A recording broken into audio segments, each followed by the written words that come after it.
University سے گھر آتے ہی اس کے موبائل پر کچھ میسیجز آنے لگے۔ واٹس ایپ کھولا تو اس میں ظہیر بھائی کے ساتھ اپنی بے شمار نادیدہ تصاویر دیکھ کر اس کے چہرے کا رنگ فاق ہوا۔ اسے اپنی آنکھوں پر یقین کرنا مشکل ہو گیا۔ ظہیر بھائی سے اس قسم کی حرکت بالکل توقع نہ تھی کہ وہ اس دن کا بدلہ لینے کے لیے اس حد تک ڈر جائیں گے۔ سیرت بھاگتی ہوئی اپنی مما کے کمرے میں گئی۔ مما، وہ مجھے آپ سے بات کرنی ہے۔ اس دن مہندی کے فنکشن میں ظہیر بھائی نے میرے ایک سیلفی لی تھی۔ میں ان کے اس عمل پر ناراض ہو گئی۔ اس بات کو یہ دیکھیں انہوں نے کس ڈھنگ سے پیش کیا ہے۔ سیرت نے انہیں تصاویر دکھائے۔ فائزہ اسحاق پریشانی سے اس معاملے پر سوچنے لگی، اب کیا کروں؟ مما، آپ کو مجھ پر بھروسہ ہے؟ سیرت نے ان سے پوچھا۔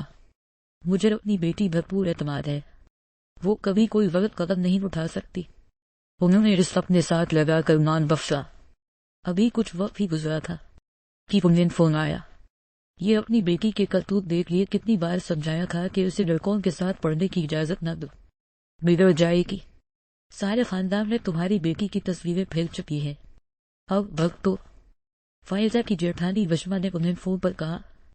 بار بار خاندان کے افراد نے فون پر اس بات کی تصدیق کی اور انہیں خوب کھری کھوٹی سنائی۔ رصاف صاحب کو جب اس بات کا پتہ چلا تو گھر آئے۔ سیرت اور فائزہ دونوں کمرے میں ہی موجود تھی۔ انہوں نے آتے ہی روتی ہوئی سیرت کو گلے لگایا۔ روتے نہیں، شاباش، چلو چپ کرو، مجھے اپنے خواب پر پورا بھروسہ ہے، میری بیٹی ایسا کوئی کام نہیں کر سکتی۔ انہوں نے اس کے آنسو پوچھے۔ حسبنا اللہ و نعم الوکیل، اللہ تو کرنا کافی ہے، ہمارا یہ اللہ اور وہ بہت اچھا کارساز ہے، اللہ پر ہی ہم نے بھروسہ کیا۔ لوگ تو ہمیشہ ایک دوسرے کو نیچا دکھانے کی فراق میں لگے رہتے ہیں، تم لوگوں کی باتوں پر توجہ نہ دو۔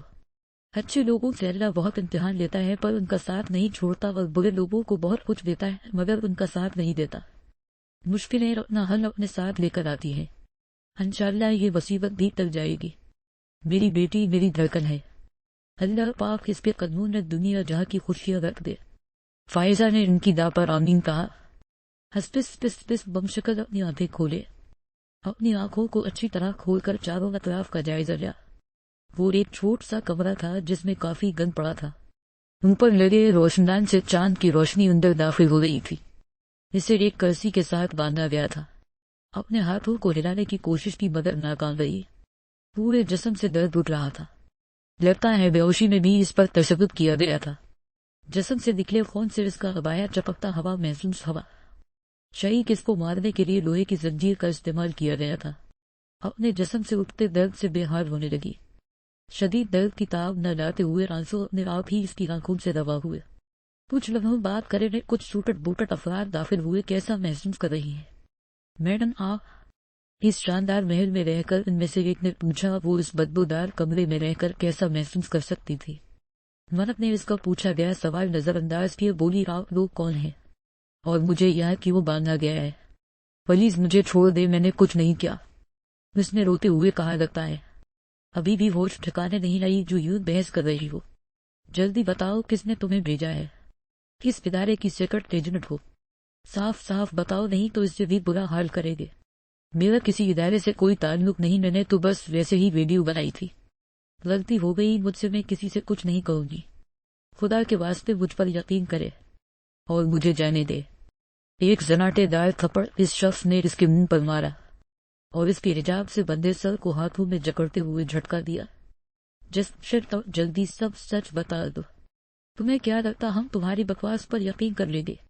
منت خوف سے کانپنے لگی۔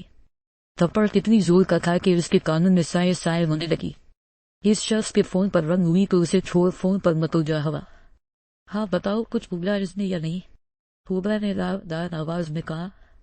سر ابھی تک تو کچھ نہیں بتایا، اس کے فون کی اچھی طرح جانچ کرو اور یہ جہاں رہتی ہے وہاں کی تلاشی لو، آگے کی جو بھی انفارمیشن ملے مجھے بتاؤ فاسٹ، اور ہاں اسے کوئی ہاتھ نہ لگائے، سب پتا کرو مگر ذرا تمیز کے دائرے میں۔ وہ شخص فون رکھتے ہی اس کی طرف متوجہ ہوا۔ آخری موقع دے رہا ہے، جلدی بولو، وہ اس پر دھاڑا۔ منت کی خوف سے جان نکلنے کو تھی مگر وہ کچھ نہ بنی۔ ٹھیک ہے مت بتاؤ، اس کا نتیجہ تمہیں خود ہی بھگتنا ہوگا، تم تو بہت ہی ڈھیر واقع ہوئی ہو، اتنی آسانی سے سچ نہیں بتانے والی، کچھ دن بھوکی پیاسی رہو گی تو خود ہی عقل کے ٹھکانے آئے گی۔ وہ منت کو اسی اندھیرے کمرے میں بند کیے۔